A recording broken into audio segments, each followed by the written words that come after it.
gentlemen, and welcome to this crucial Townhall engagement. I'm sure, Kimberly, your host and moderator for this significant discussion on the imperative of a secured environment for the upcoming governorship elections in Imo, Bayelsa, and Kogi State. This People's Townhall is put together by Impact Development Initiative in collaboration with China's Television and with support from the UK Commonwealth Office FCDO. Many thanks to them. In the past few months, the affected regions have witnessed nearly 100 incidents of violence, which raise critical questions about the safety, integrity of the electoral process. Tonight, we have a distinguished panel of experts and key stakeholders to deliberate on this matter and explore ways to ensure a safe and transparent election. The governorship elections in Bayelsa, Imo, and Kogi State, scheduled for the 11th of November 2023, are of utmost importance to our democracy, and it is essential that they are conducted in an environment free from violence, intimidation, and any form of electoral malpractice. We encourage you, our viewers, to actively engage in this discussion by sending in your questions and comments. Together, we can work towards ensuring a secure and transparent electoral process in these crucial states. Without further ado, let's begin this vital conversation on securing the environment for the upcoming governorship elections in Bayelsa, Imo, and Kogi State. Thank you so much, everyone, for joining me. Well, first and foremost, let's begin this conversation by hearing, first and foremost, a message from our partner. Let's now listen to the Executive Director of Impact Development Initiative, Mr. Bukola Idowu. Good evening, everyone, and thank you so much for joining us on this People's Townhall meeting. As you all know, that the election in Imo, Kogi, and Bayelsa is just around the corner, and then there is a need for us to have a conversation around electoral security. Most especially as we know that election is crucial to democracy. As election is to democracy, so also is participation to election. People can actually participate in an election and vote when the environment is secured. And while we are having this conversation, you will agree with me that there has been an issue of electoral violence in and out of these states. We are having this conversation today to discuss with the stakeholders what we need to do and what we need to do differently so that we can have higher voter turnout this time around. Please, thank you so much for joining us, and I want every one of us to please participate. Like Chinua said, let's participate, let's engage, and I know by the end of the day, we're going to have blueprint, how we're going to secure this election, and how we're going to have higher voter turnout in these states. Thank you so much, everyone. Thank you so much, Bukola, for those opening statements. It's crucial indeed, of course, when a lot of attention usually on the conduct of the election. There are a lot of progress that is being made in our election, albeit we need to improve on the process, especially when it comes to our INEC, how technology will play a role, the law, and of course the environment in which helps us to conduct our election. Thank you so much. Absolutely. It's important for us to focus on election security, because if it's not secured, people will not be able to vote. And that's why people in this room and those who are watching, wherever you may be around the globe, thanks so much indeed for watching. Bukola, there's some important information that we need to establish tonight. And it's crucial for us to also let our viewers know that as we're tracking you and your colleagues, thanks so much for the work that you're doing in tracking violence-related activities and the issue of security. Well, it's going to be important for us to lay foundation to the conversation that we're going to be having on the Nigerian election violence education and resolution. So let's get into it, Bukola. You and your colleagues, you've tracked and you've come out to say that there are about 101 violent incidents recorded across the 3 states in Bayelsa, Imo, and Kogi State. Yes, absolutely. 101 from January till days. And that is what we have. But not only just violence, they are just specifically electoral violence. Electoral issues. So let's look at details of some of these issues. Give us an understanding. So we're saying that Kogi similarly has more related electoral violence. Yes. So the 101 cases of electoral violence, this is the disaggregation across the state that we have been able to track. So Bayelsa has the least, which is like about 20, and then we have Imo 34, Kogi have the highest, which is 47 cases of electoral violence scattered across the local governments. So you look at how it's gone. So that's just the trajectory. And so what this means for us is that you see in terms of occurrence, and this is just how it's going. If you want to rank it by state, this is what you have. Fantastic. Yeah. So if you look at it again, some of what we're seeing, for example, in Bayelsa State, this is the mapping that you have. So if you look at the coloration of the identification of the incident, in green are the local government areas. In Bayelsa State, there are 8 local government areas. And these are the areas you think that are unlikely, or the unlikelihood of violence-related violence. But in the yellow, they somewhat likely. Somewhat likely. So what this coloration means is that where you have this green, it shows that look might relatively be peaceful there, because when you look when you look at the track record, at the history of electoral violence, and this is what the prediction looks like, and then where you have this yellow is somehow likely, and that is why we are having this conversation, because this where you have yellow does not mean it cannot happen, and we need. It's still pre-election. It's still pre-election. So there's a possibility of very close to the election. There is a possibility of this coloration change. Absolutely. To change. I remember in 2011, during the election in Bauchi, there seems to be some calm, but after the election, there was an escalation of violence. Yeah. But let's look at some other likelihoods that we might be able to see. So from there, we're going back to other states. I just wanted to point out to our viewers to have an idea of what these things look like. Give us an idea of what this map is telling us. So the 101 across the cases of electoral violence across the 3 states, this is what the map looks like. Of course, when you look at February, because of the month of election, the 3 states recorded like about 24 cases of electoral violence. After the election, you see it going down. But this is the major concern. You find out that, look, as we move closer to the election from September, it goes in August, September, then it's right there. So as we move closer to the election, it looks like the cases of electoral violence keeps going up, maybe because of the campaign, but this is what the data is saying. All right. Yeah. Let's go further to look at, so this is what we have, the nature of the violence, Bukola. This is the nature of the violence in the 3 states. And surprisingly, we have more of armed clashes, then followed by shooting, followed by destruction of campaign materials.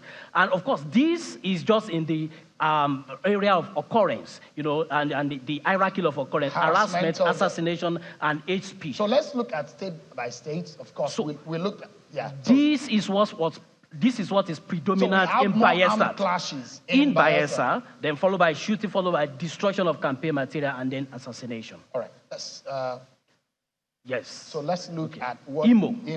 What Imo So what Imo have presently, and that is predominant, the nature of violence there is abduction and so there's a competition between abduction, forced disappearances, and armed clashes. Armed clashes, then destruction difference from what we saw in Bayelsa. In Bayelsa, and then you have destruction of campaign material and shooting. Yeah. Okay. So let's go further. Kogi. I'm really interested in seeing what happens. So destruction of properties and then the campaign materials, then armed clashes, destruction of property, armed clashes, destruction of campaign material, and assassination. And this is exactly what is predominant in Kogi. And you find out that this is more in Kogi, most especially the armed clashes. So you find party clashing from the way to campaign and then in local government. So it's not only in the rhetoric do we find politicians clashing in Kogi. We see them physically. Physically, yes, exactly. Interesting. Physically. So we see assassination also. We've also seen one thing that is very predominant now is the figures may not be very, very high, but it's the fact that there are assassinations in all of the 3 states. So it is not about the figure. It's not about when you have 90 or 100. One is enough to get us worried. All right. The IG is here. Maybe we might not need to be worried. So these are the perpetrators. Okay. So so in our tracking, we have to actually categorized into perpetrator. So what we have now is that you have unknown gunmen, and then you find out. So when the media reports this, you know, you give here unknown gunmen, but we also have followed by political party talks. You know, have the protester, you have the state actors, you have the sectarian actors. So these are the associationists, and then the cultists. So these are the perpetrators that we have been able to identify, penned, and documented. Okay. So the one that is related to election are these guys in blue, the politicians. Blue. Exactly. The politician-related groups. So unknown gunmen have become somewhat like another registered group of armed non-state actors. Well, the concern here is that they can be available tool in the hand of the politicians to use them. Yeah. So, and that is why we have to put it here, and in terms of mitigation. And that phenomenon is more predominant in Imo, isn't it? In Imo, okay. Exactly. All right, and it's so high. Yes, high. Yeah. So let's look at, now, we looked at Bayelsa earlier. Let's look at... this is what the map of Imo is actually looking like. Where you have red, you see likelihood, because you have that. For instance, you have Oru, Osu, Olu. You know, these are red places. These are where you have likelihood of that. And so exactly. So, yeah. Hold on. Okay. So if you look at it, particularly maybe the IG might give us an understanding of how we can tackle this. These are they are more in the borders to Abia State and other bordering states to Imo State, where we're seeing IPOB and ESN, or all of those activities related to unknown gunmen. Absolutely. And that is a danger that we need to resolve before the election. Okigwe, you said, is also in the red. Nwangele, Isialamban, Ikeduru, Imbise, Obo, and Ngokpala. These are some of the local government areas that are in the borders of Imo State. Of Imo State, exactly. So let's go further. And so this is Kogi State. Gives us Kogi, of course. And then interestingly, Kogi borders over about 8 states. About 7 to 8 states. 8 states. So, and this is what interestingly the mapping shows that we don't even have any grain local government in Kogi State as it stands now, because you also have every local government in Kogi State is suspect. It has to be an hotspot. You understand? And what it means is that because you also have strong candidates coming from all the 3 senatorial districts. Spread across. And then you also have a lot of ethnic agitation around that election. You need to look out for Olamaboro. Look out for I've covered elections in that state. Dekina. These are areas that you need to look out for. But then Ogorimagongo, Ijumu, these are also border states. Yeah. The border local government the border local governments are always very suspect. Yes, so let's move further and see what is going on. For example, Bayelsa. So we're looking at the early warning signal. So what are the signals? We've seen the court activity, proliferation of small and light arms. We've seen hate speech and provocative action. And some of these are documented, are captured on camera. Then you see intimidation and harassment of party faithful and destruction of Kabima. These are early warning signals. That is the situation in Bayelsa. In Imo, yeah. Political party talks, activity that we mentioned, unfair restriction on political campaign and activity, hate speech, and then we have proliferation of light arms also in Imo, and then secession agitation is early warning signal. And in Kogi, similar too. So proliferation, of course, hate speech, destruction. Look at hate speech, proliferation of firearms. These are, they are recurring in all the states, exactly. Right.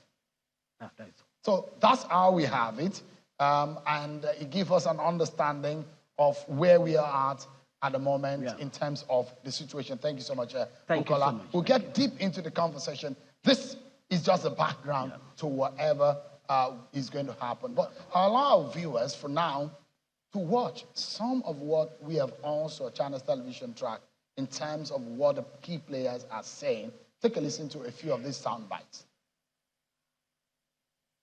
The 3 states of Bayelsa, Imo, and Kogi are not the easiest states in Nigeria to conduct elections. The difficult geographical terrain and prevailing insecurity are compounded by negative mobilization by political actors, especially since the commencement of campaign in public on 14th July 2023. Our message to politicians is that they should call their candidates and supporters to order. violence and other undemocratic activities such as vote buying, attack on election officials, and disruption of the electoral process will never be and must never be condoned. However, ultimate responsibility for election security lies with the security agencies. Our message to the security agencies is to take decisive action against perpetrators of electoral violence. This is the surest way to guarantee a safe environment for the peaceful conduct of elections and electoral activities. In doing so, security personnel on electoral duty should remain neutral and committed to the established professional code of conduct and rules of engagement. This election will be even better than whatever we have had in the past. This election is going to be free and fair. This election will be without interference. This election is going to be without violence. This election is going to be credible. It's going to be a litmus test for us. 3 important states. One in this part of Nigeria, one in the southeast, and one in the south-south. And we are ready. We will provide what it takes to ensure that we have a credible election. The security agencies are ready for this election. We have received all necessary information from INEC, which has informed us on where to deploy to during this election. We have carried out our threat assessment, and that has informed us with respect to allocation of our resources and deployment of our men. All the security agencies are collaborating strongly to ensure that this election is violence-free. The armed forces is going to provide full, comprehensive support to ensuring that the police is able to perform its duties without any interference. And so we want to assure Nigerians, especially those in those 3 states for the off-season election, not to have any fear or any doubt that the armed forces and the police and other security agencies will be fully on ground. Every Nigerian, we're sure, is tired of elections with violence. And this, we intend to make it different. And we have set warnings. We have court martials on standby. Any of the members of the armed forces who misbehaves in whatever ways will have himself to blame. The court martials are fully operational already.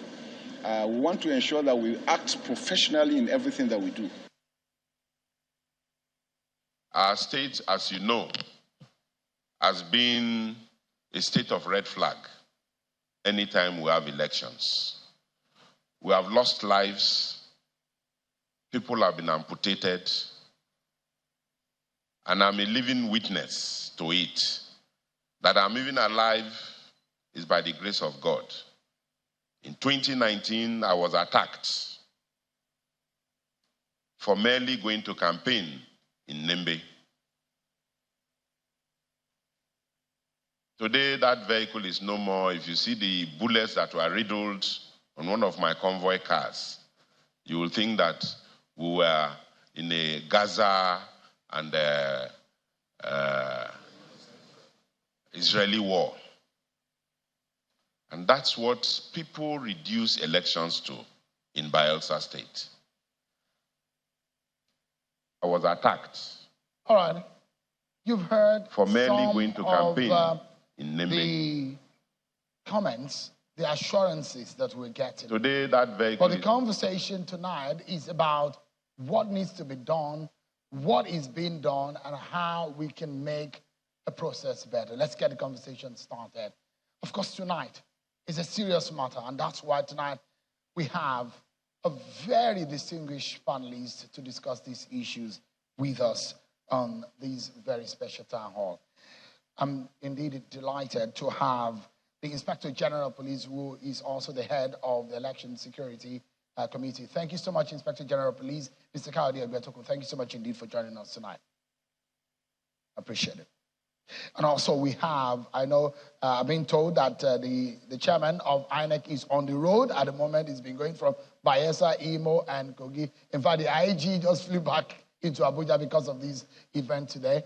Ms. Mary Inkem, who is the Acting National Director for Voter Education and Publicity at INEC. Thank you so much indeed for coming tonight. Thank you very much. And of course, we have Mr. Kabiru Adamu, our very good friend, who is a security expert and the Executive Director of Beacon Securities. Thank you so much indeed for joining us. Key political actors are also here. The National Chairman of the All Progressives Congress, APC, Alhaji Abdullahi Ganduje, joins us. Thank you so much indeed for joining us tonight. I appreciate it. Thank you. Honorable Umar Bature is the National Organizing Secretary of the People's Democratic Party. Thank you, Captain, for joining us tonight. And the chairman of IPAC, Alhaji Yabagi Sani. Thank you so much for joining us. Thank you for having me. We understand now that the National Chairman of the Labour Party, Comrade Julius Abure, is joining us virtually. Comrade, are you with us? Good evening. Thank you so much for joining us. All right, we'll be hearing from him in a moment, but let's get started. I think the conversation should begin with the IG. IG, are we ready for this election in terms of security? Yeah, thank you, Seun. The fact that this election is an off-cycle election gives the police and other security agencies a big advantage in terms of deployment of manpower and logistics for this election. We have a large pool of resources to draw from with respect to providing security for this election. For the fact that the election is taking place in only 3 states, the other 33 states and the FCT are there for us. We can draw resources from these other states to support the security of this election in those 3 states. We are ready for this election. We have been able to deploy adequately for this election. In Bayelsa, we will be covering 2,224 polling units, and we have enough men and resources to cover those polling units. We have also made adequate arrangements. The same arrangement has been made for both Imo and Kogi. We have done our threat assessment, and we already know how to carry out our deployment, which we have already done. We are doing our deployment in stages. We have started. By Friday, we will complete our deployment. But presently, as we speak, we already have additional men and resources, material resources deployed to the 3 states where elections is going to take place. I want to assure you that the police and other security agencies are ready for this election, and we are sure that it's going to be hitch-free. Constitutionally, the police has a burden to ensure that election, you just get assistance and support from other sister agencies. But in terms of the experience and the lessons of the 2023 election, is there something significant that you need to tell us tonight that has come to mind, has come to your desk as to what you need to look out for, especially because of some of the figures and instances, the circumstances surrounding these 3 states? Historically, IG, these states are volatile states from the elections of the past. Very correct. The 3 states have a history of political violence, and we all know what happened in the last election, the last general election. We are going to leverage on our understanding of what happened in the last election. We are going to do many things different in this election because we have more resources to deploy for this election. So we are very comfortable that the election this period in these 3 states are going to be better than the previous election. All right. We'll get deeper into the conversation. We're still in the early hours of the town hall because, interestingly, Bayelsa covered by a lot of water.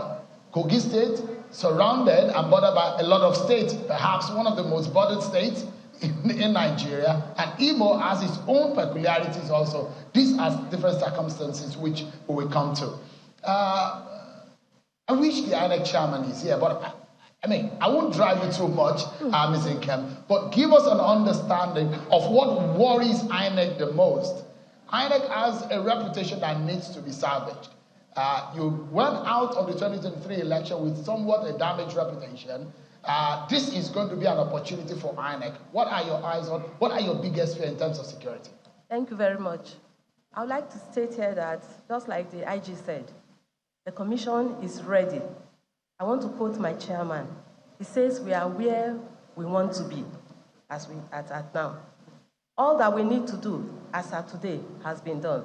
And it will interest you to know that after the 2023 general election, the Commission went into a closed-door meeting, had a review of that election to see what we did right, what didn't go well, and ways that we can improve.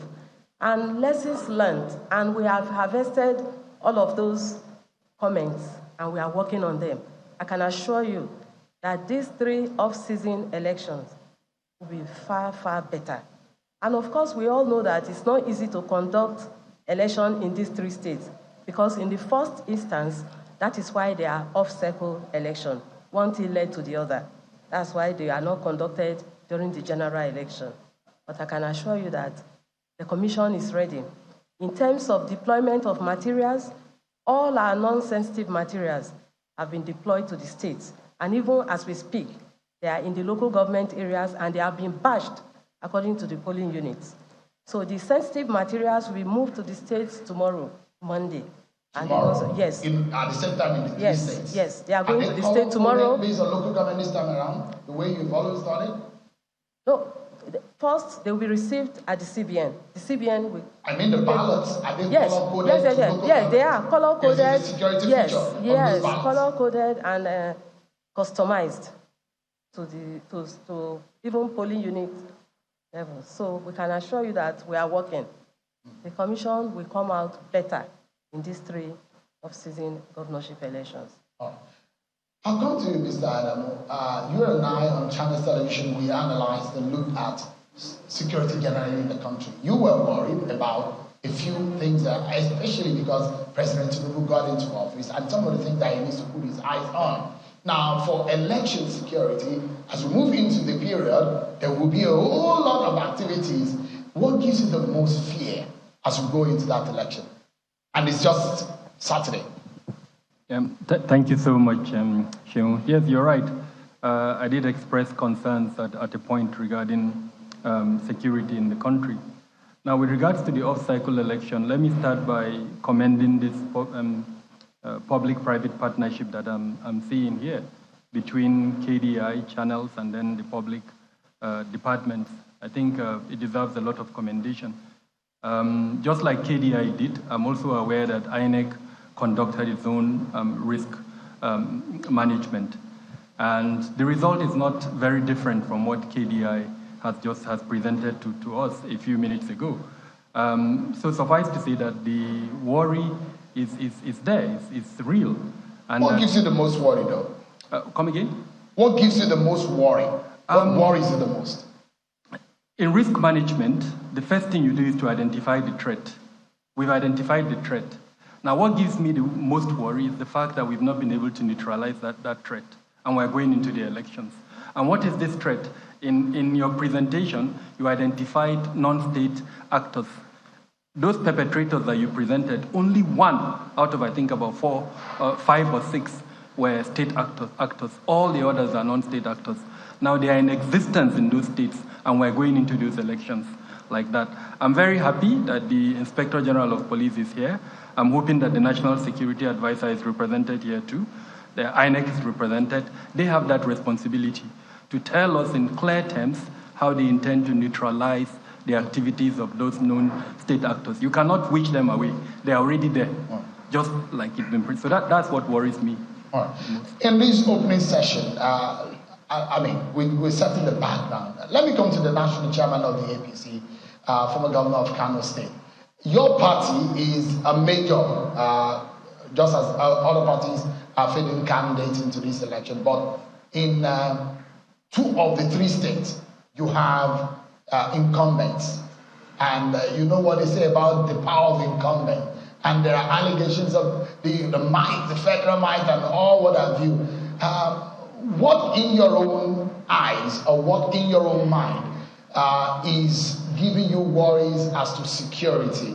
That those who will say the APC is going to use federal might, do you have those to deploy? Thank you very much. First of all, I have to thank the institutions of KDI and FCDO and Channels Television for showing interest in the sustainability of democracy in Nigeria. There's no doubt the 3 off-season elections coming up at Kogi, Bayelsa, and Imo State is something that is of worries to us. There is no doubt for Kogi and Imo, we have existing governors. In Imo State, the governor is going for 2nd term, and for Kogi State, he has completed his 2 terms and is handing over to next candidate in our party if we win the election. So the issue of this election, I think, is the issue of commitment and seriousness to have free and fair election in the 3 states as far as we are concerned. First of all, we started with the structures of our political party. Right from the National Working Committee, we took some days in each of the 3 states in order to educate our voters and also speak with our leaders of the party, and also took the opportunity to talk to some religious leaders and also traditional rulers for free and fair election. I think what is also important is the body language of the candidates. So we warned our candidates. Your body language is the one that is sending message. You warned them? Yes, we warned them. What did you tell them specifically? Well, they promised us that their body language is for peace and stability, and what is required is to educate our voters so that they can vote correctly to avoid wasted votes. But in terms of security, they took an oath that they would ensure there's peace and stability, especially that there are governments in place. So that is what we have done so far, and that is what we are doing. We have a monitoring system here in Abuja during the election, and we see how we can relate to security agencies if we see any symptom of problem. We coordinate with security agencies, and also we requested our 2 governments in Imo and Kogi State to also relate with security agencies to ensure that there is peace and stability. So we are alert and we are looking forward for a peaceful election in the states. Thank you, Alhaji Kanduje. When we go deeper into, especially Kogi State, for example, ACP and APC have been having clashes, and another one happened a few days ago. But we get into, because what is paramount is the lives and the livelihood of Nigerians. These elections we go, and their life and livelihoods matter. You've been a governor for 2 terms, so you know what matters. At the end of the day, governor goes, governor comes. The people remain. Thank you so much indeed. Let me come to Captain Bature. Give us an understanding from your own party's point of view. Yeah. What are your fears? Thank you very much. I want to join issues with the chairman of APC by congratulating this platform for organizing this forum. But the first thing we believe as a party was a statement credited to the president last week, where the National Security Advisor and the CDS came up to tell the country that the president has no interest on who has no candidate, if I can quote that TV clips. That was enough deflating, and that was a big encouragement for us as a party. And we believe if that assurance is sustained, you will have reduced, to a very large extent, the level of violence that may occur. As you said, we have sort of surveyed the 3 states, and I can tell you the figures you gave are almost 100% correct. In Bayelsa, you have Nembe and Brass as a major flashpoint.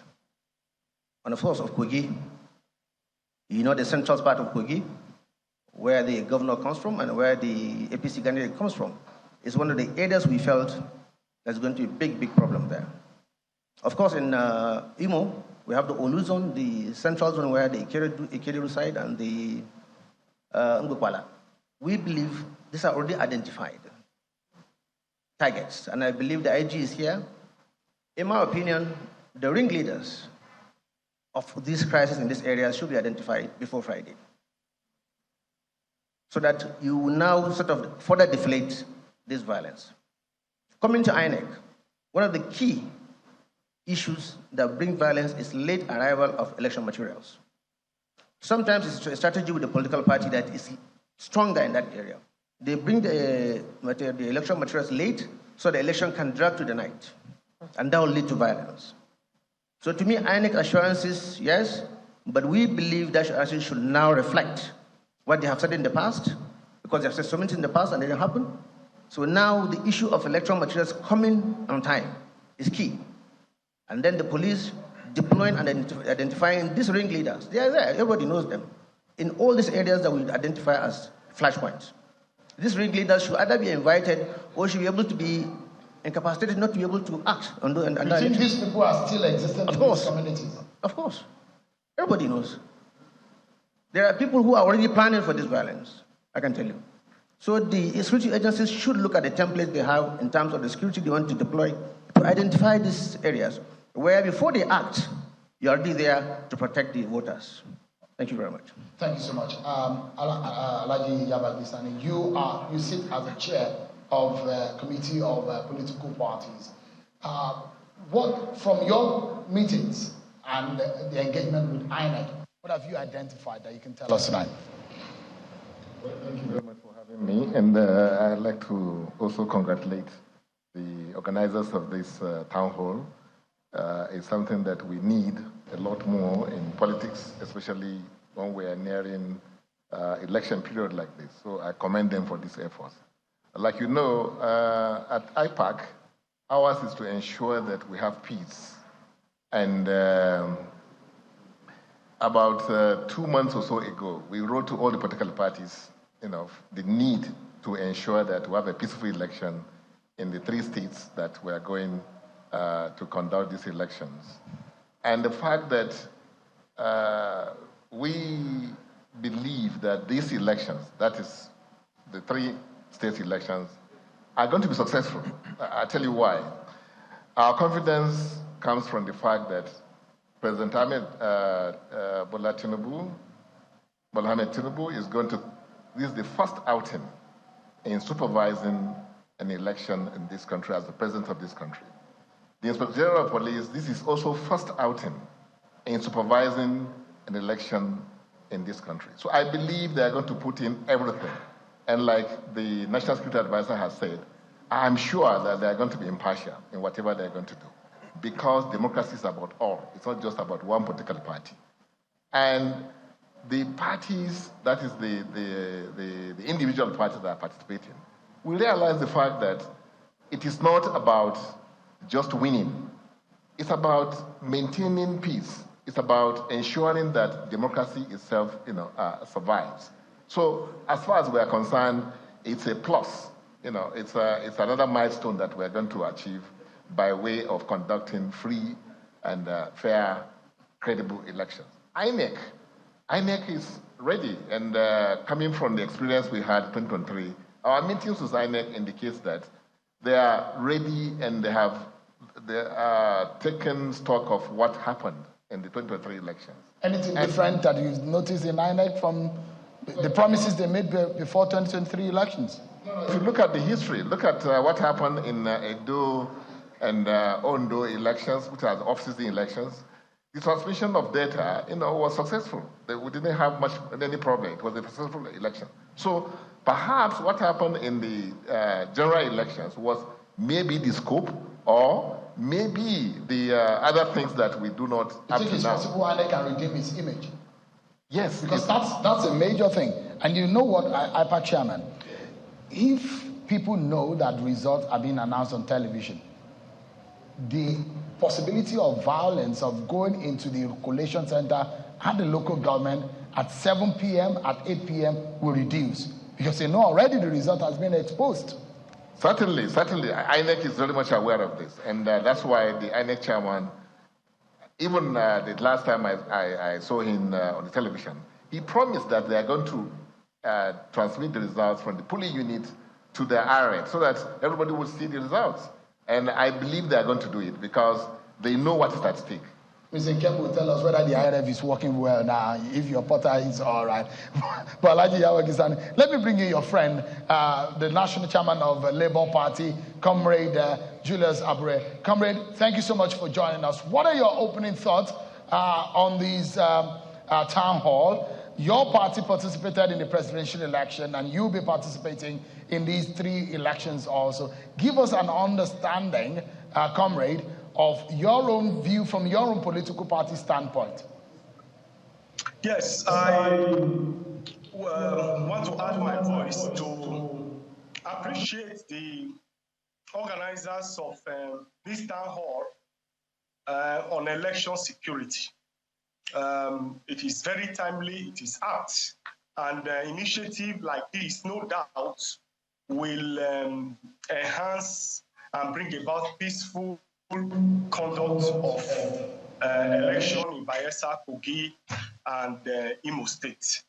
Well, for me, election security is key to the success of elections. Without security, obviously, there will be voters' apathy. People will be afraid to come out to come and vote, and this will not be good for our electoral process.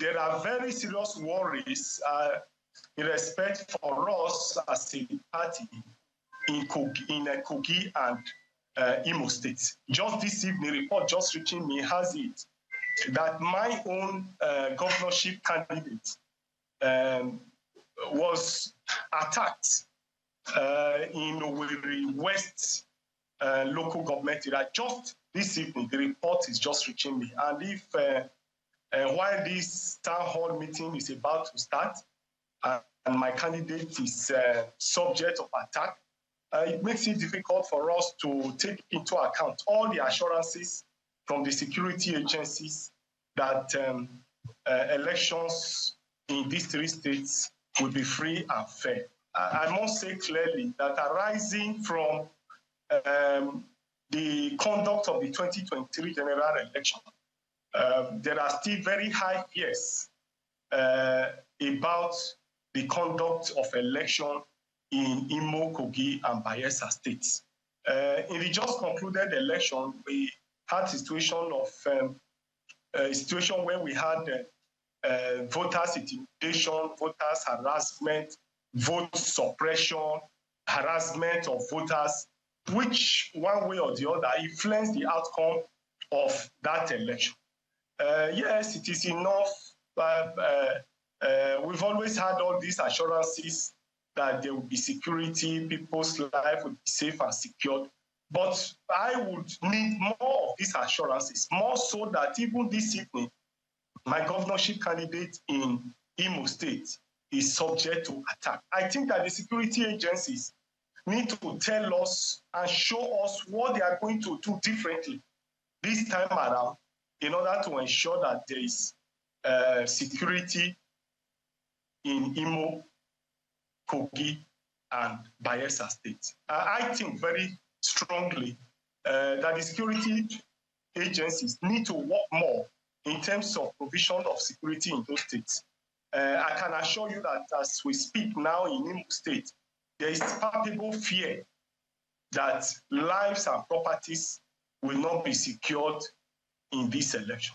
And so, for me, we will need more assurances as to what the security agencies are going to do differently in Imo, Kogi, and Bayelsa states, given what played out in the just concluded election. My party, my candidates are very, very worried about the security situation in Imo and Kogi especially. All through our campaigns, our office have been attacked severally by unknown gunmen. In some cases, security agencies accompanying some of those activities that took place in the attack of our office.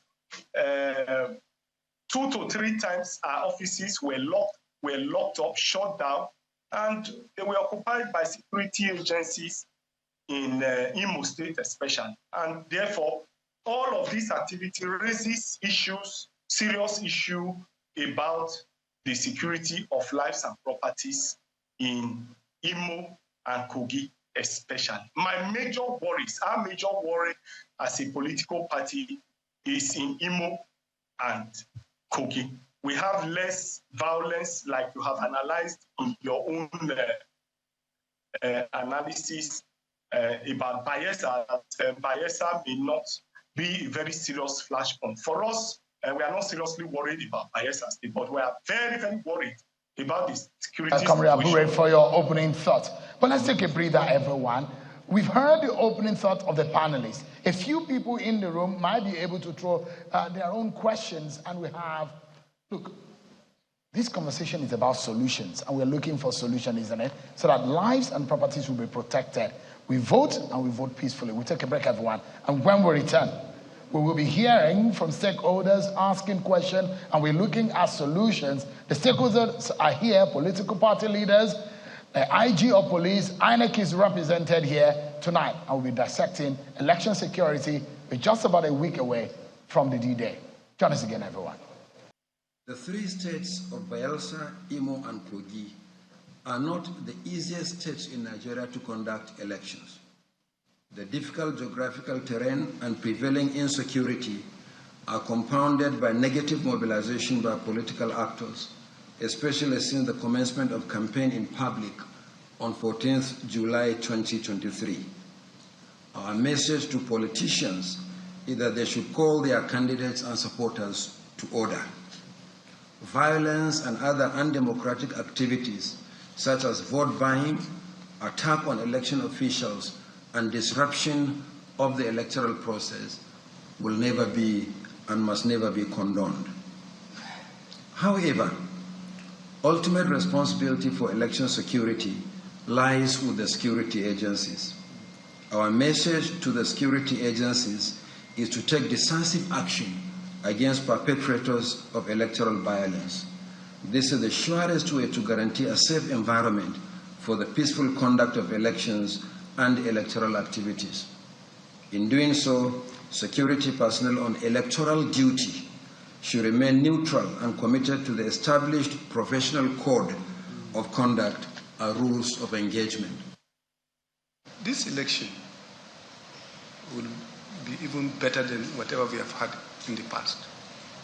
This election is going to be free and fair. This election will be without interference. This election is going to be without violence. This election is going to be credible. It's going to be a litmus test for us. Three important states. One in this part of Nigeria, one in the southeast, and one in the south-south. And we are ready. We will provide what it takes to ensure that we have a credible election. The security agencies are ready for this election.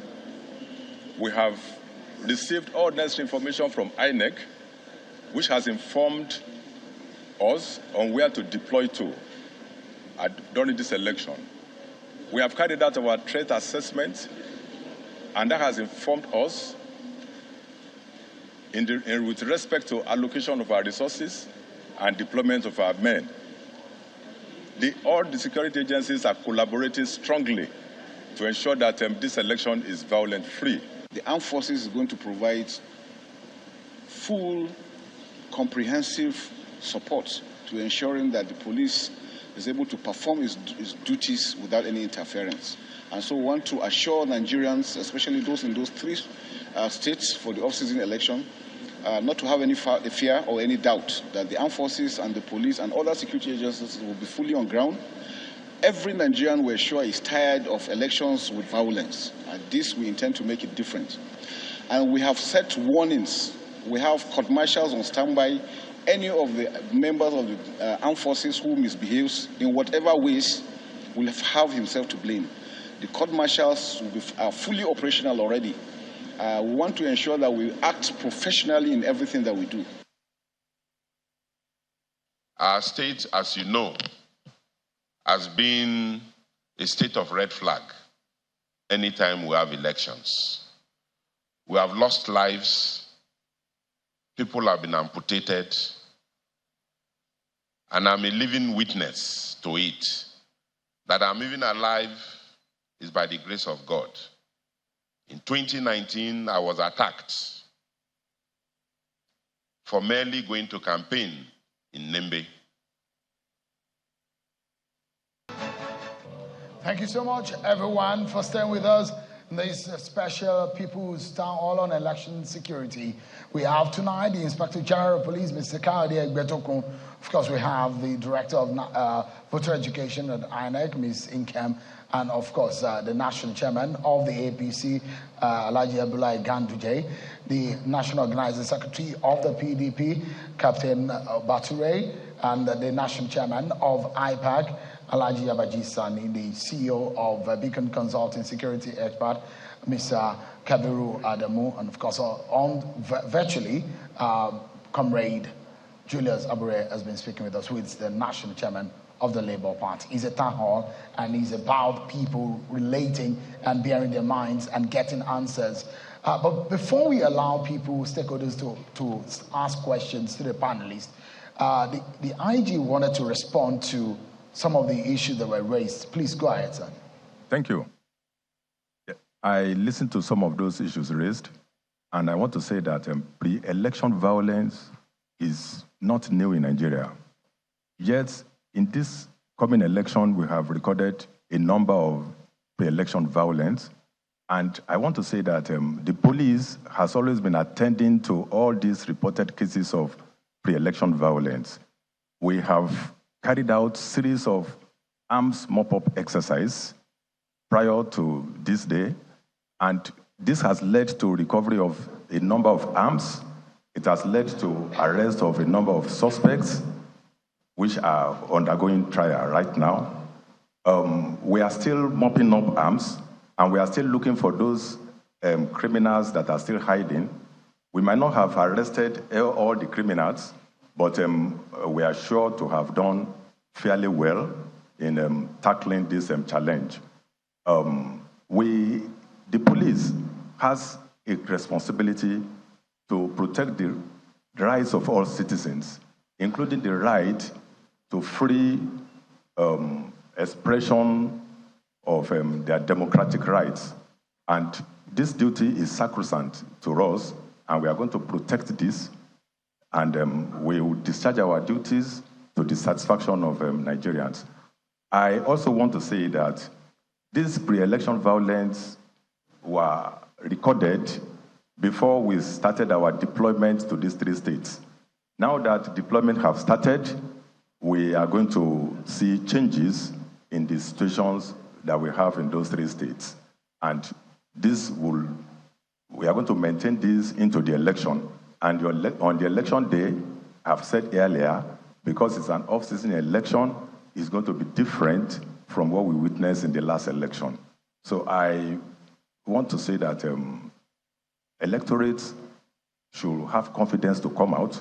They should not be scared because of what has been happening previously.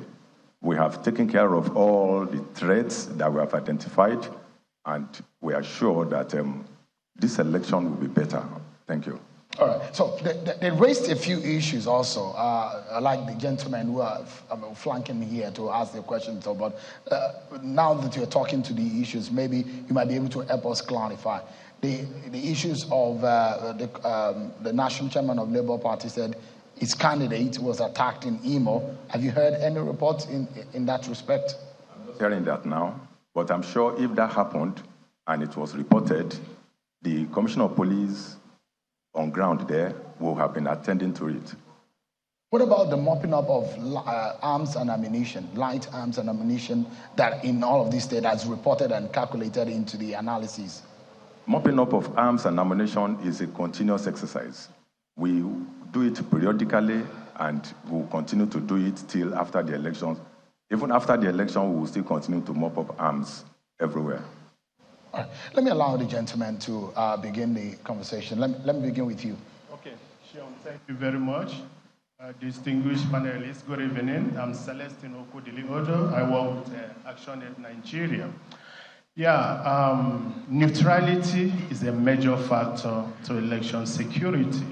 To the IG, what are the measures in place to ensure the neutrality of these security personnel to be deployed? And also, a factor to this is the payment of their allowances. From the experience so far, including 2023 general elections, have they been paid their deployment allowance? If not, is this going to be paid before the election? Because the perception is that once after the election, this is not paid. Any measure in place for vote buying? Thank you. All right, thank you. Thank you very much. My name is Chibuzo Okereke. I represent GAF Africa. My question is to the IGP and then the political party representatives. Do you consider judicial pronouncement or certain judiciary activities as a variable causative factor to electoral insecurity in the country? And has the police been able to engage the judiciary in trying to find solution to some of the pronouncements like what you have in Bayelsa that was just recently reinstated, that caused a lot of tension? Just yesterday in Abia Central, there was a judicial fiasco that went on with the Senatorial Appeal Court judgment. And what is the biggest incentive to electoral insecurity in Nigeria in your experience? Thank you. Thank you very much. I'll allow the Inspector General of Police and any of the panelists to comment. Let me begin with the IG. With respect to the concern on vote buying, the police and other security agencies that are going to be deployed for this election will respond appropriately to all violations of the electoral law, including vote buying. So not only vote buying, all violations of electoral law will be responded to appropriately in this election. Then with respect to the... Sorry, before you move on, so we get it clearly. So vote buying usually happen within the corridor of the polling units. And what we always see, and anybody can bear with me with this, the politicians that are around here, what happens is what they call vote, and you show that you have voted, you raise the ballot paper up, so the person who is going to pay you is just around the corner to pay for whether or not you voted for his own political party. Do you have a strategy in place to curb vote buying? Because it's a major phenomenon. Our officers have been trained. All officers we are deploying for this election have been adequately trained. And vote buying is prohibited in the electoral law. What you have just described now amounts to vote buying. Anybody found engaging in that is liable to arrest and will be dealt with accordingly. So let's get it clearly. There are those who argue that there are no Electoral Offences Commission and all that who has the burden to arrest when someone commits an offense. Is it INEC? Is it the police? What have you told your men in terms of citing of electoral infraction at the very spot in the polling unit in the moment? Our men already know their job. They have been trained. Anyone seen violating the electoral law will be promptly arrested. Well, it does in a way. So the worry is whether or not INEC will hold on to the person and hand the person over to the police. But if you're giving your men a straightforward instructions that you do not need to be prompted to make an arrest when you see vote buying, then it gives the people confidence that whenever they see one, they just call the attention of the police around. Yeah, that's correct. That's correct. All right. Yeah. Please, can you go out to the next question, sir? Yes. The gentleman raised concern about judicial pronouncement in election. Judicial pronouncement is judicial pronouncement. I don't think the police has any role to play in stopping judicial pronouncement. All right. That was Kingsley. I don't know if your answer was. Yeah, on the issue of neutrality. Neutrality. Then payment of your personnel. Payment of personnel? Yeah. Yes. Allowances will be paid to all our personnel that are going to take part in the election. And this has already been approved and will be disbursed accordingly. Security agents are not expected to be partisan. They are expected to display neutrality, but what you see as not being neutral may be subjective, because the policeman or the security agent may be doing his job and you may perceive him as not being neutral. So it's more of perception most of the time. But you know, the officials at the elections, they swore an oath of neutrality, which we think that maybe your men also will be reminded about the oath of neutrality in participating in elections. Very well, very well. Am I right, Ms. Inkem? Very well. Including ad hoc officials? Yes. During training, they have been told that they must show neutrality. They cannot be seen to be taking side or being partisan during an election in the conduct of providing security for the election. So any of our men that does not display that is, if the report gets to us, of course, we won't spare such officer. All right, let me allow any of the panelists to weigh in the questions that were raised. I don't know if any of the panelists, before we move to the next question. Go ahead, please. I think I should start with the issue of what we have put in place to ensure that deployment to the polling unit is early. I would like to state that INEC is aware of the aftermath of not deploying early to the polling units. And for that reason, that's why a lot of things have been put in place. Like we have what we call the RAC, Registration Area Center, where we camp our officials a day before the election. They spend the night there, and during that period, in the night, they are also refresher training takes place to ensure that they have a good hold of the functionality of the beavers, how it works. So, and in the morning, it will be very easy for them to move around, rather than people moving from the local government headquarters to the various polling units. You know, they are moved closer to the PUs where they are going to work. So I can assure you that, God willing, we will deploy early to the RAC. And in the area of neutrality, like you rightly said, the Commission usually administers oath of neutrality to every participant in the election. That's the ad hoc and even the regular staff, to be sure that you'll be neutral. My chairman will always say that INEC is not a political party. INEC does not have a candidate in the election.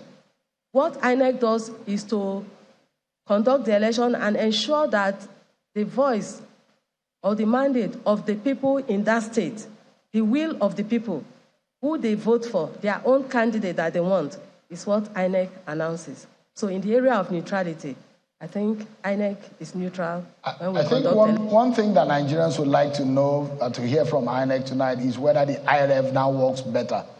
Does it work well now? Because even on the 14th of October, 2023, just about 2-3 weeks ago, the Commission conducted what we call mock accreditation in all the 3 states.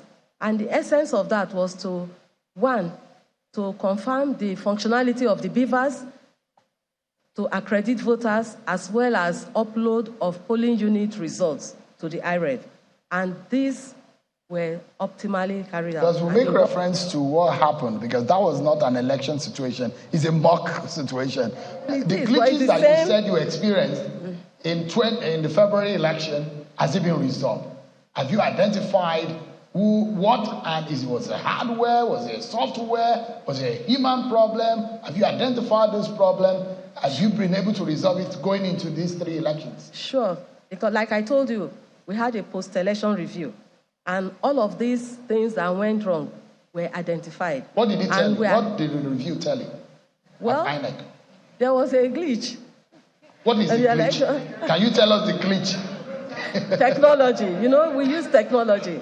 Technology doesn't conduct the election. Human beings operate the technology. So there was a glitch. And that was why, and it will interest you that if you go to the IREV now, you will see all of those results in the IREV.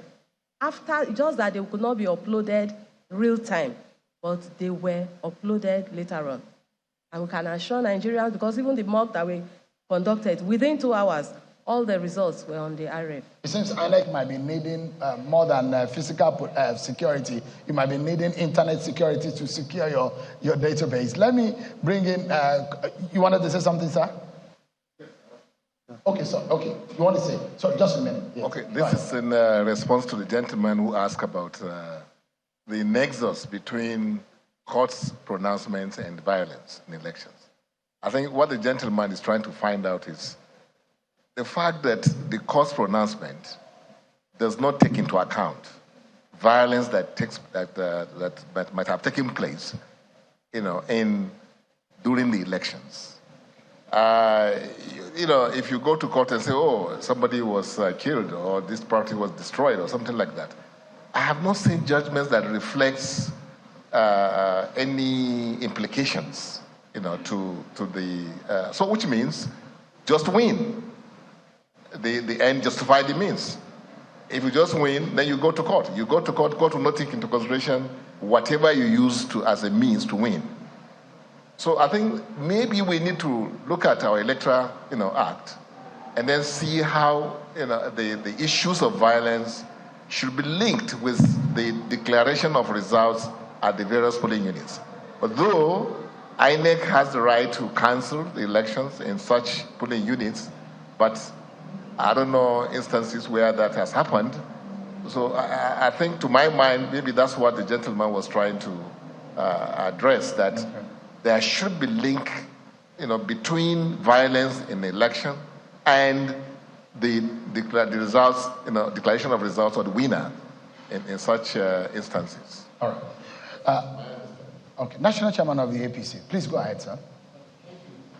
Pertaining to the question on correlation between judicial pronouncement and post-election violence, I think that is an important question. But we must take note that judiciary is not INEC, judiciary is not a political party, and judiciary works on laws, regulations, and evidences that are being produced. And also judiciary, they have their own internal control measures. So I think we should leave it to the internal control measures rather than people taking arms in order to show their anger on judicial pronouncement. I think that is not something that the electorate can do something about. It is the judiciary itself that has its own internal control measures that can take care of that. That is my view. Thank you so much. Let me bring in Comrade Abure, who I understand that he wants to comment on some of the questions raised. Yes, thank you so much for bringing me in. I just want to respond to one of the questions, which has to do with the impact of on election security. I think I understand that. To answer it straight, judicial pronouncement has a lot of influence on election security in Nigeria. If today we have heard political leaders saying, however you win does not matter, just win. And then they'll tell the opposition to go to court. What is key here is that the judiciary must be able to rise to in order to nullify and discourage people who perpetuate election violence on election day. If this is taken seriously and is taken into account, it will go a long way in reducing the violence we have on election day. If those violence is not taken into account in judicial pronouncement made when those elections are challenged. Obviously, we'll continue to have issues that arises from issues of election, violence, and security of lives and property during the election. So for me, the judiciary security on our election days. Thank you. Thank you very much. I was going to bring in Dr. Kabiru Adamu, because the kind of security that we see and the ones we don't see, people underestimate the ones we don't see. The warfare that are unseen are sometimes very, very strong. Do you see the role of INEC and its neutrality and perhaps the process as being instrumental into the proper conduct of the election and the security or the secured environment for the election? What nexus do you think that can give us? I mean, lessons that INEC can learn in people believing that they will conduct a free, fair, and credible election? Definitely, there is, I would say, a positive correlation between the confidence that, in this instance, the residents of those 3 states have on INEC. If people feel that their wishes when they cast their vote would be reflected in terms of the outcome of that election, then the likelihood of them engaging in acts that would be interpreted as election insecurity is not likely to occur.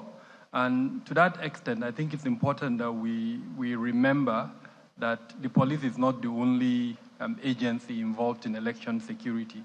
At the last count, I think there are about 21 ministries, departments, and agencies of government that are members of the Interagency Consultative Committee on Election Security.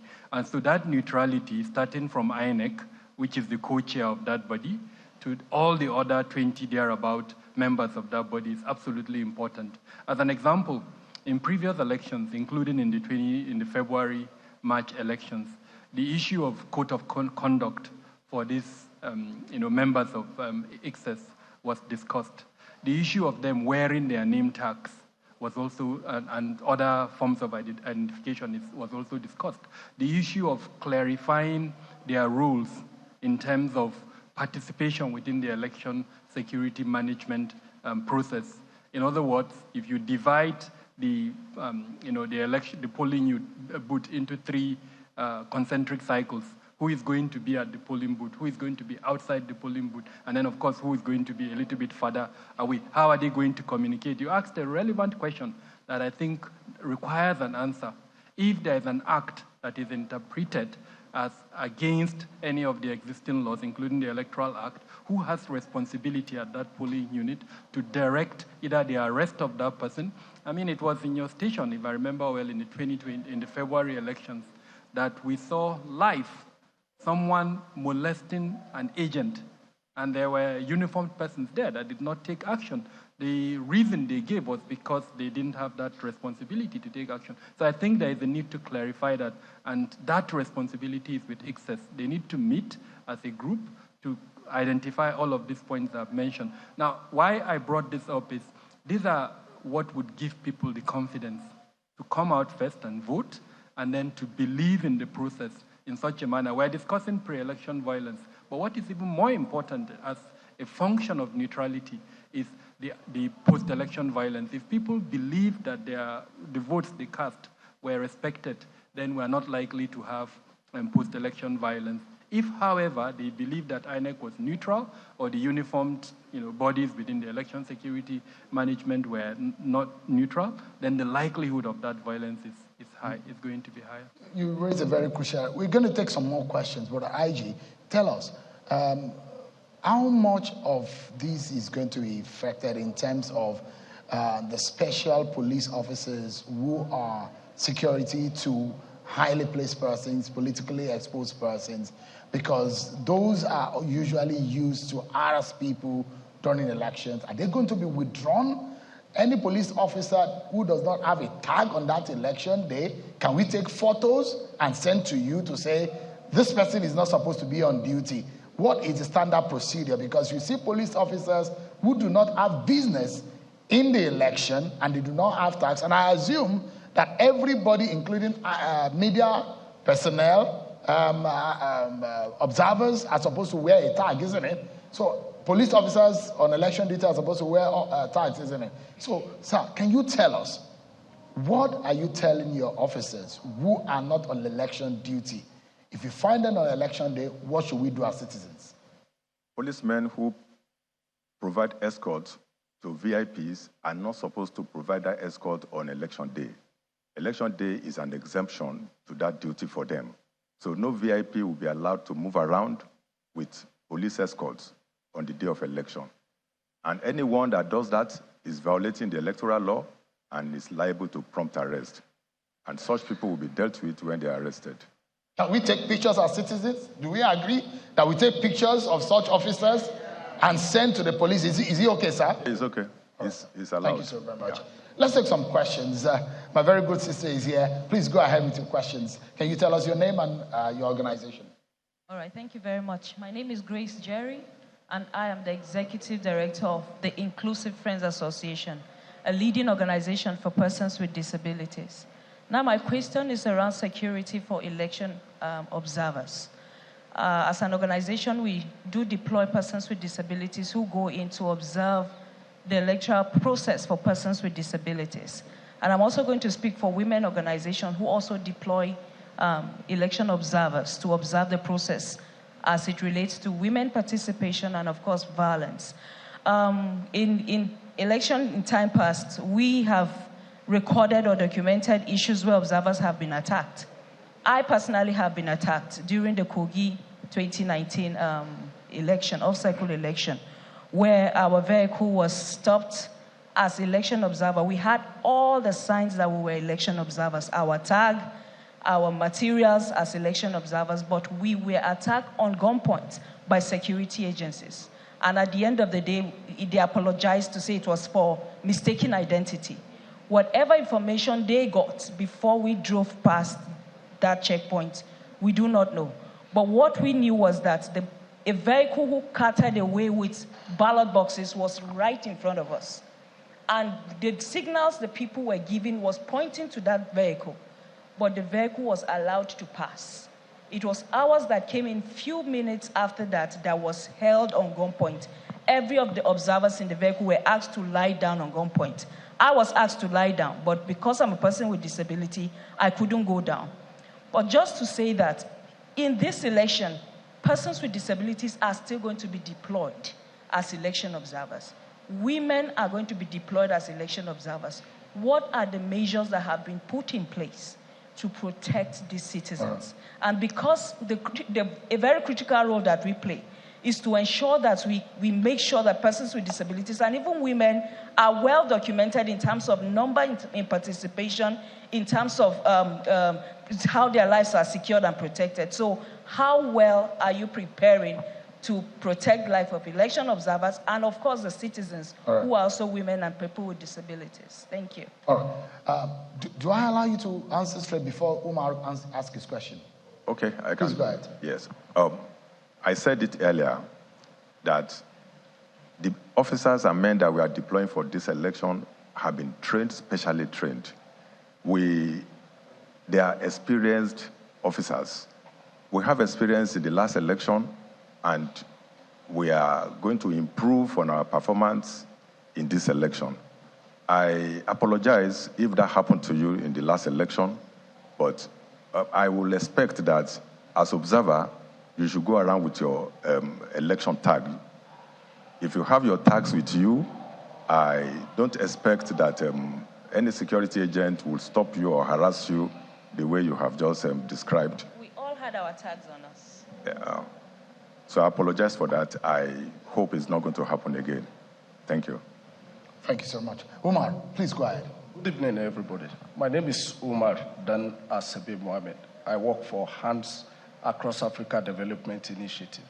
Last week, the social media space in the 3 states was flooded with a memo which stated that all hotels within the 3 states will be reserved by a certain political party from the 4th to the 12th of November.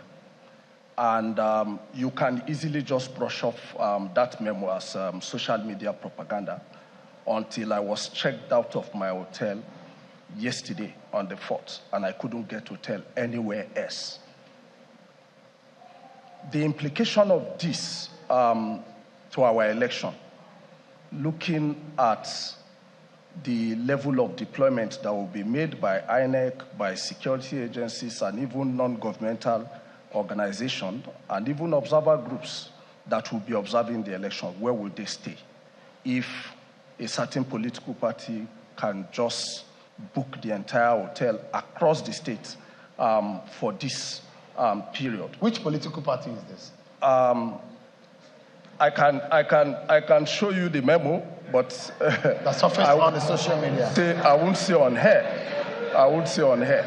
So I'm just looking at the implication of this to our election, to our democracy, and what can we possibly do, looking at the importance of this election to our democracy at the same time the general election that will come up sometimes in 2027. Thank you so much, Omar. I don't know who is willing to respond to this, because he didn't quite mention the political party involved. But Alhaji Gaduje, do you want to answer to that? No, I cannot answer this unscientific question because he's relying on social media. And social media, depending on how you perceive it, that is the impact it has on your mind. So precisely, I cannot see how I can answer this type of question. Thank you. My speech just said I should ask you to. The onus just fell on you. I just thought I should pick you, and I used my prerogative as the moderator to ask you. IGP, go ahead. Yeah, I may not be in position to answer the question, but I would like to make a comment. And my comment is that when such happens to you, please make an official report to the police. The police has a responsibility to investigate that, to determine the motive behind that political party booking all hotels in the town. We can be able to find out. Maybe we should make some clarifications, and let's be truthful. We are all Nigerians here, isn't it? And we can be brothers and sisters, isn't it? So I also came across the memo. They are in 2 states, actually. And government of those states allegedly have written to most hotel owners to say, we've booked all the rooms. And in fact, I saw another video on social media stating that some people who came into the country to celebrate their old student association were checked out because a certain political party or political interest have gotten the hotel rooms. That is the scenario that is playing out. But we also need to investigate the authenticity. But that is some of the videos that are surfaced. In that kind of situation, it's a dilemma, isn't it? Even so, those of us who are asking reporters to go to the field may not have hotels to sleep because certain political parties have taken all the hotel rooms. But is it a crime to have taken all the hotel rooms anyway? It's of course. Sorry, I don't know if anybody wants to answer. Okay. Is it a crime to take all the... Is it a political strategy? It's a motive, right? There are lawyers in the room. All right, that's where we are. But before we take the next round of questions, there are very critical points that were raised here, IG. Bayelsa seems to have the waters around it. Kogi and Imo, they have their peculiarities. I'd like you to be able to tell Nigerians tonight, what are the deployment numbers that you have? Can you tell us in terms of numbers of deployment that we're going to be seeing? Bayelsa is a critical, has a very sensitive because of the water, and it's a very difficult terrain. Kogi also, because of the borders, and we understand that usually the borders of these states are being shut. What is the procedure that you are looking at? Maybe you can give us beforehand. Usually you announce this on Friday that you shut all the borders and all what have you. Can you give us an understanding of your plans specifically? Yes, we're aware that in Bayelsa State, out of the 8 local governments in Bayelsa, 4 can only be accessed by water.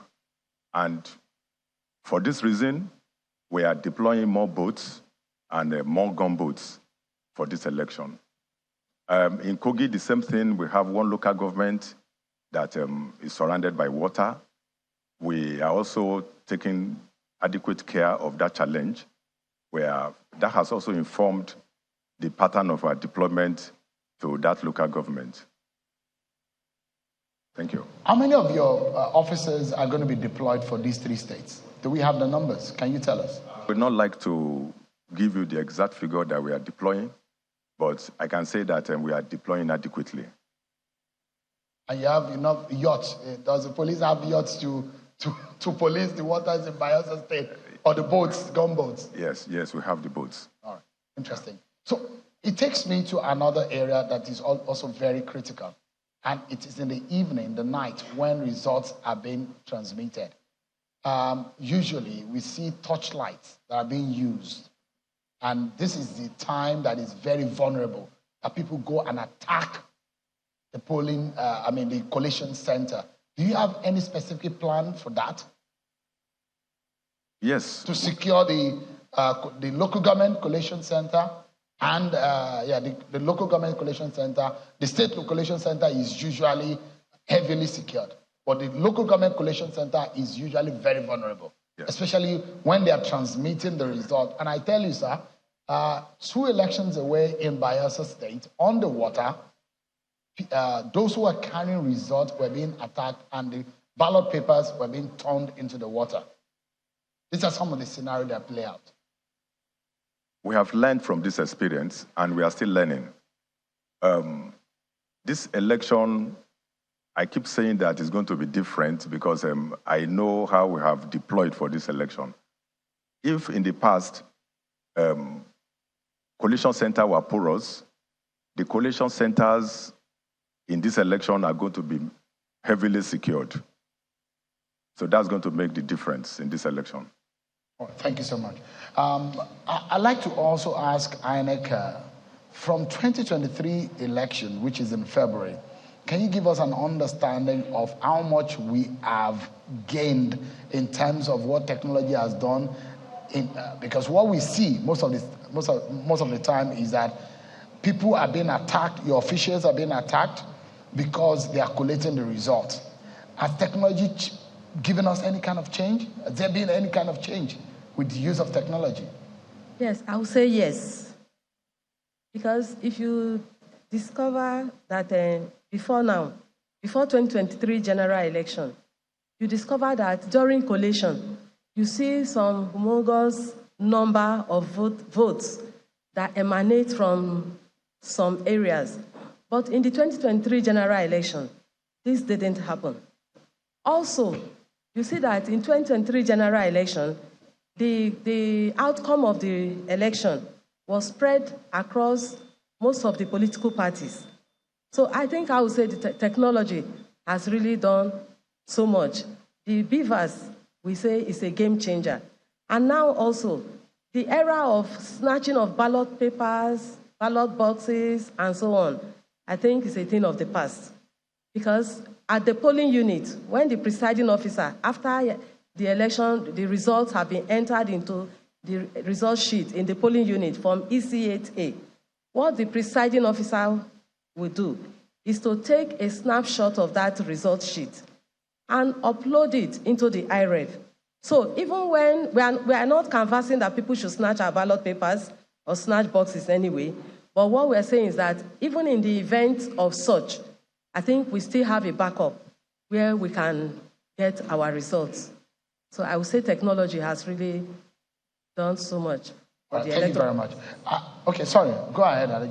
I think the amendments that we are proposing, I think even the National Assembly has already accepted that to an extent, is that collation should be done by the computers, because adding figures is the simplest thing that a computer can do. So we believe that not only the beavers at the accreditation and Yeah, that's at the polling units. But also, collation centers should also be digitalized, meaning that even like Madan has said, if this has been done by the software, the various polling units have been added at the local government center to the senatorial center, and then to the national. There will be no need, no impetus for somebody to go to try to amend the figures, or even snatch, the ballot boxes or whatever, is happening in that location. So so you would think that our elections should be more electronically inclined. Exactly, the adding of the figures, not only the beavers, because beavers is a game changer. Yes, it has taught multiple voting, but it has not yet, taken care of people falsifying, the addition of the figures from the polling units. So I think maybe the amendment to the Electoral Act, which will also include making it law for INEC to transmit automatically from the polling units to the areas, which today is optional to INEC.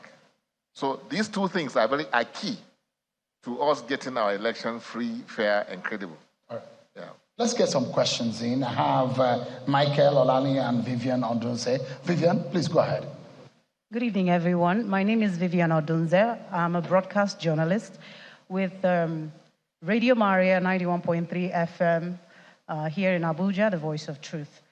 I had a slogan when I was with KDI and anchored the program Ready to Vote during the time of the Ekiti and Oshu elections. And the slogan is, it is our collective responsibility as a people to build the nation we so desire.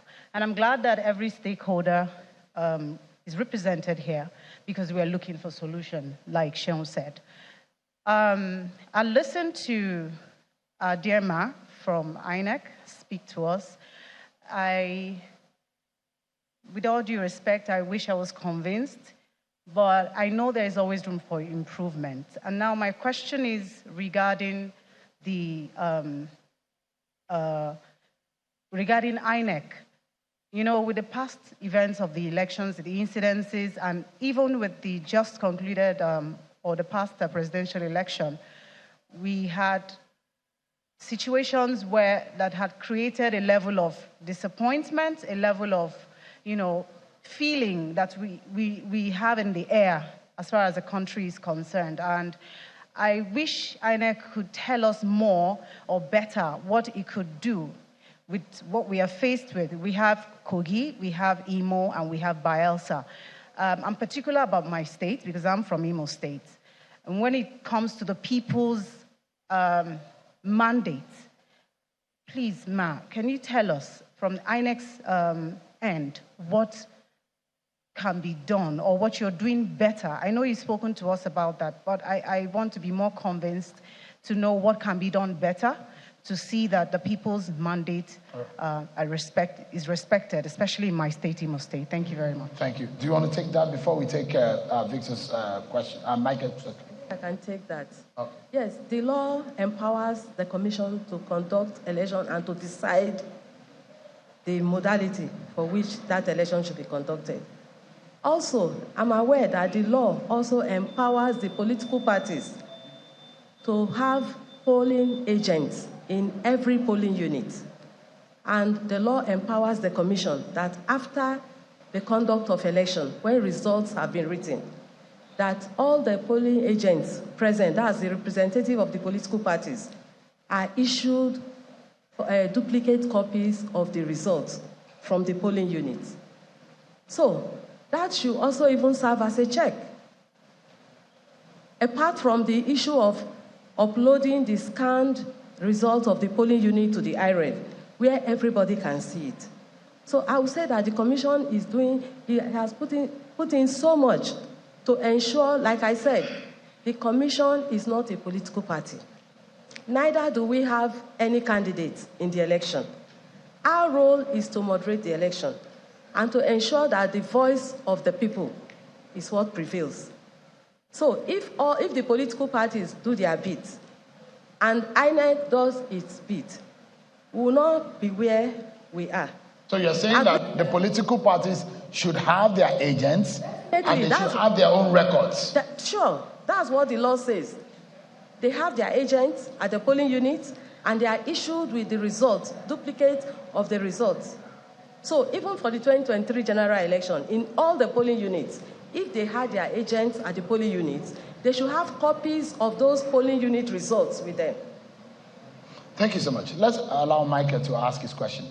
Thank you. My name is Michael Olaniyo. I'm a legal practitioner and I work with the Principal Nigeria. It's a think tank. My question is to the Inspector General of Police.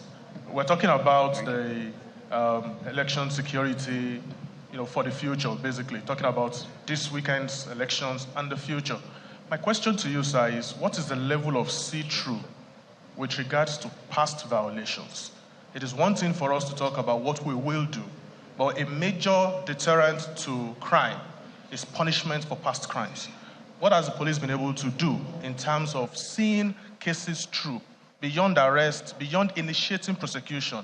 What is the percentage of conviction that has been gotten? What is the percentage of abandonment of such cases? I think Nigerians would like to know. That will give us confidence that election insecurity matters would be adequately dealt with and culprits punished. Thank you. All right. Please, let's allow the IG to respond. The police make arrests and the INEC prosecute all offenders during elections. I am aware that in the last election, police has concluded all investigations and have sent the case files to the INEC. And I'm also aware that many of these cases are still in court. Some of them have been decided. That's all I can say. So as part of that, maybe I can give a rider to Michael's question. I know that the police has a unit that also can investigate. In fact, police can investigate all crimes. It has the power to investigate and prosecute all crimes, including the issues of financial crimes during the election, which includes vote buying and all of that. But EFCC, we've seen also, is now getting involved in this election. How much of the involvement are they now incorporated into the Election Security Committee?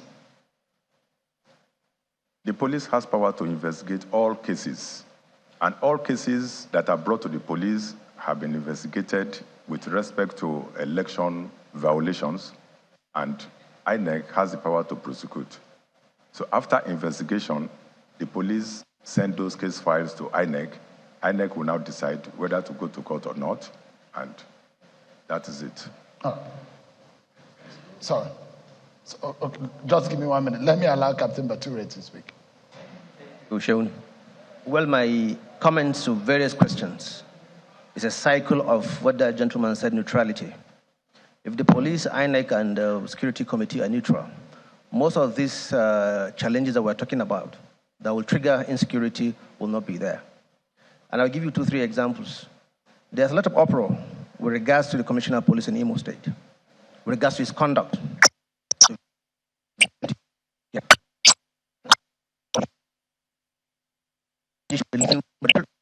Elections. But unfortunately, we have nothing of that.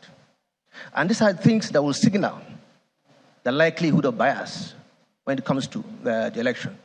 Because as I said earlier, the last meeting they had with the president, they came clearly out and said, this election will be free and fair. And we believe that. The same thing with INEC. INEC will continue to assure you that there's going to be this, there's going to be that, there's going to be that.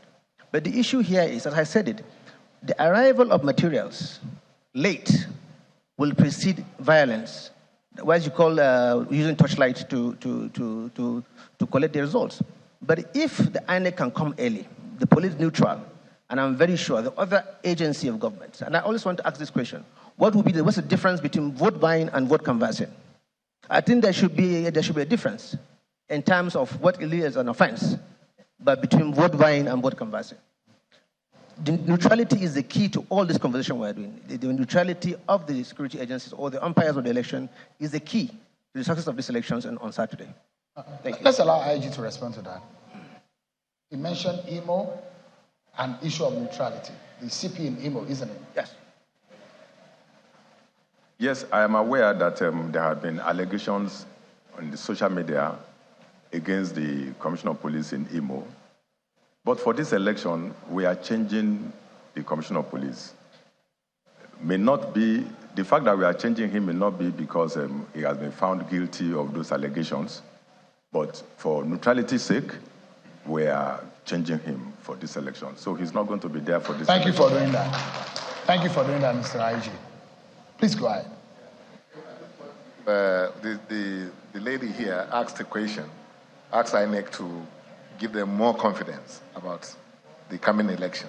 And I think really the question is not really INEC alone. People don't know, Nigerians don't know how much INEC is really putting into these elections, in terms of preparations and things like that. What we have discovered is that there's a lot that we political parties have to do in order to meet INEC, halfway, to ensure that we have free, fair, and credible election. What is it? Most of our agents, unfortunately, are ill-trained. Some of them are easily compromised. So these data that they are supposed to bring to us, some of them will sell it. So what have we done as a political party? We are now coming up with a system to complement INEC. We are coming up with what we call election results management system, which will collect the data from the polling unit, feed it into our portal, and we will have the record, so that we will not have a situation like we have. This is at the level of IPAC. The IPAC, yes. So that's what we are doing. Are you deploying that technology for the elections, this very one, next week? Well, we're trying to see what we can do. It's not quite ready. Yeah, and if not, definitely for Edo and Oshun is going to be ready. So you are going to be able to compare your results exactly with what INEC. Exactly, complement. So if there is a difference, what happens? Well, no, there shouldn't be any difference because we are taking from the stamped, EC8. The copy with your the agents on the field. Exactly.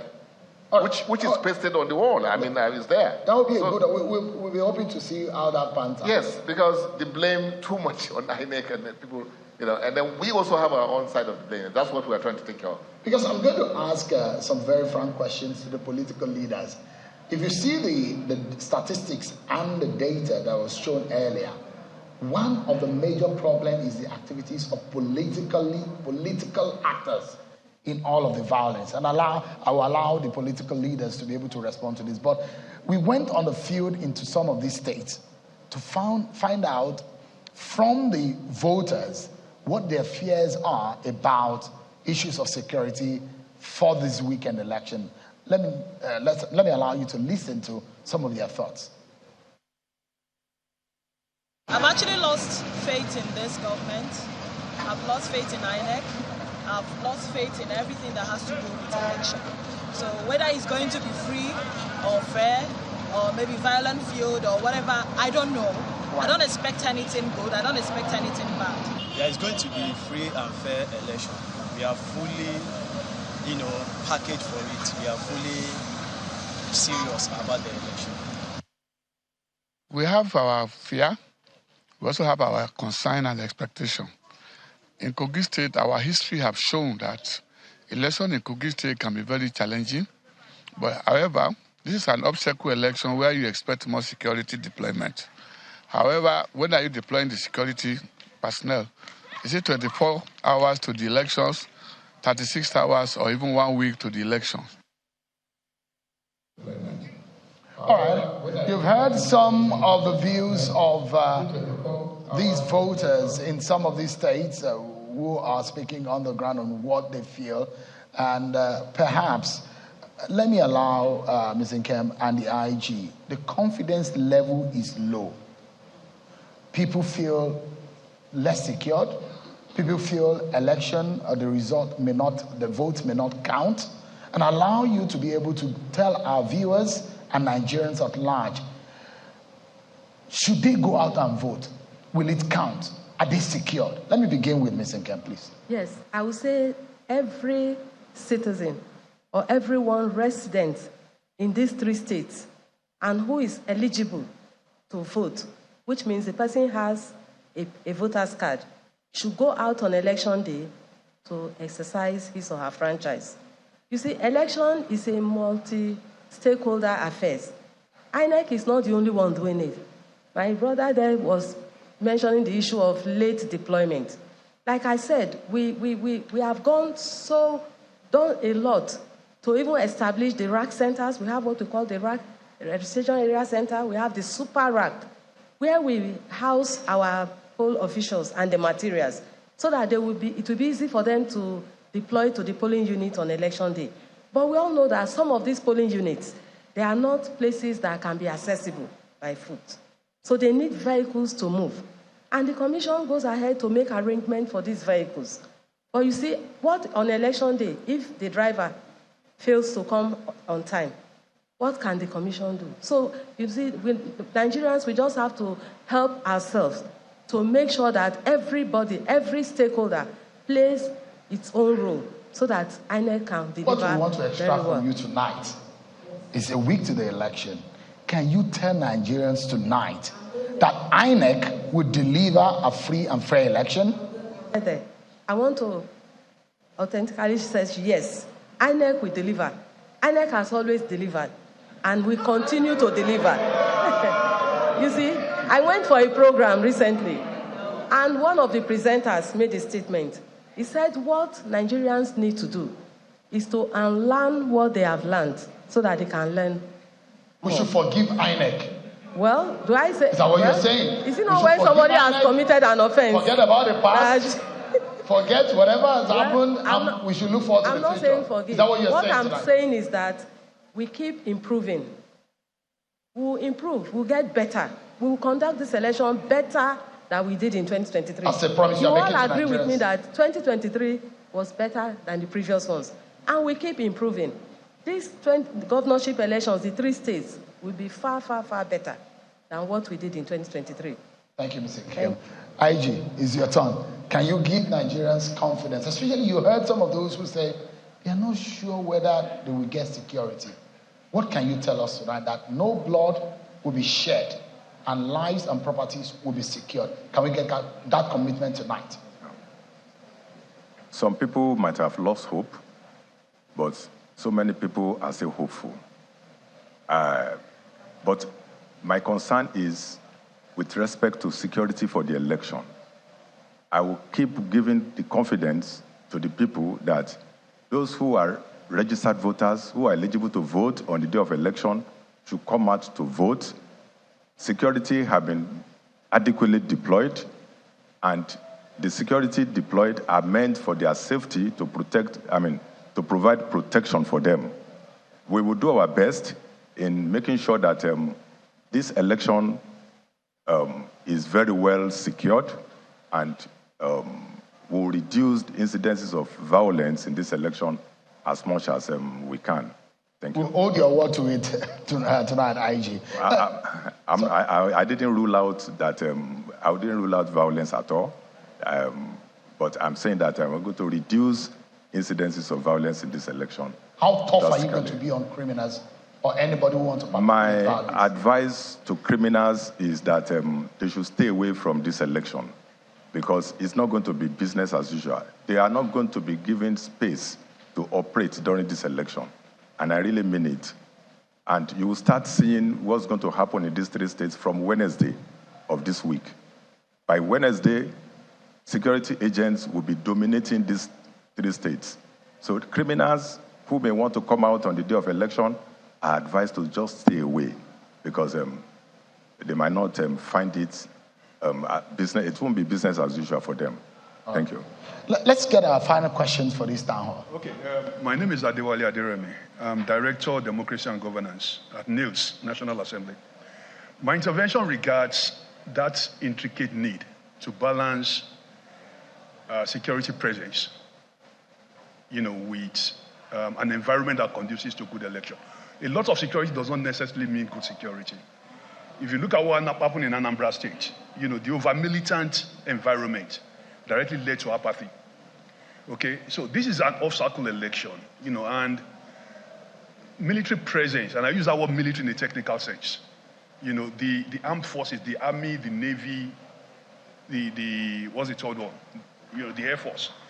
Like I think Shehu said before, it's the police that has the constitutional responsibility to secure elections.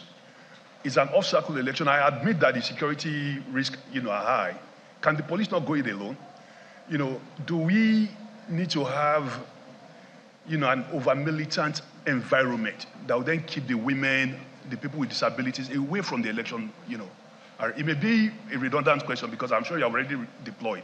But I worry, that too much, especially military presence. You're afraid of over-militarization. Exactly, the especially the police we're already used to. We see you on a daily basis.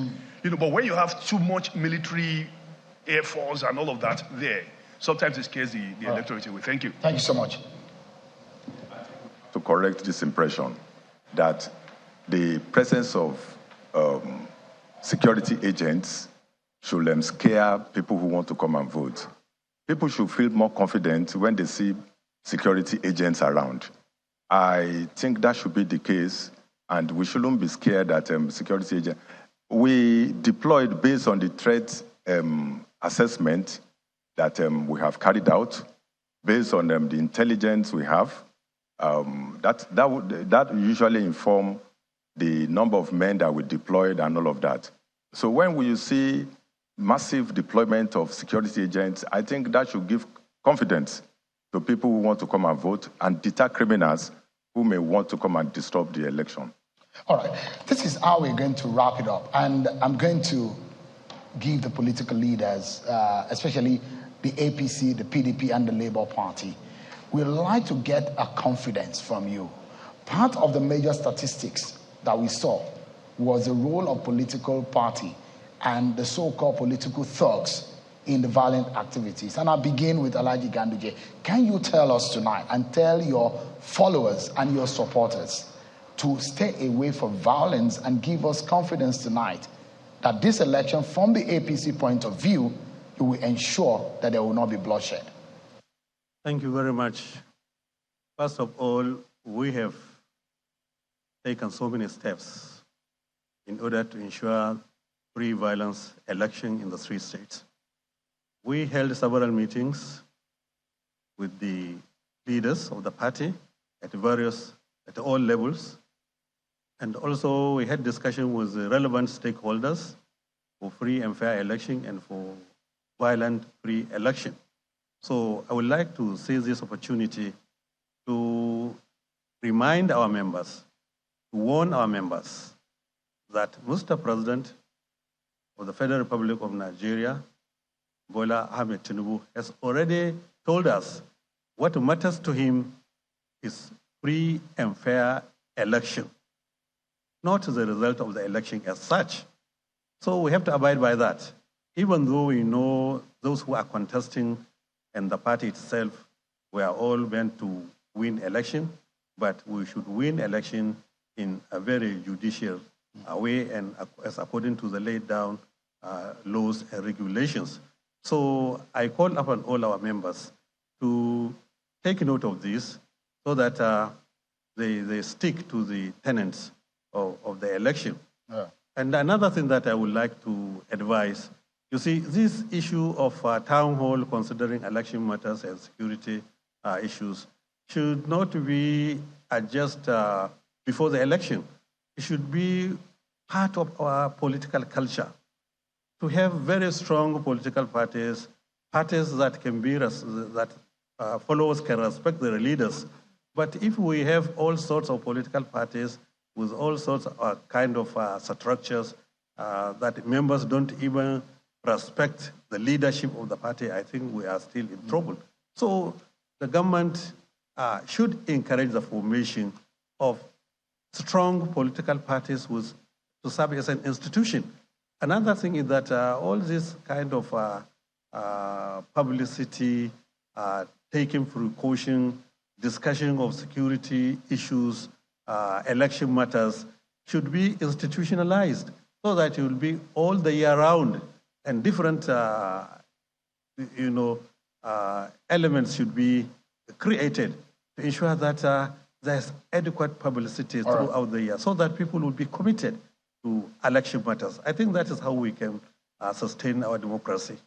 Thank you, Elijah Ganduje. I'd like to get your own minute, and Comrade Abure, can you tell your followers tonight, the PDP members, about the issue of violence, that they should stay away, and what they need to do? Just in about 60 seconds so that we can close.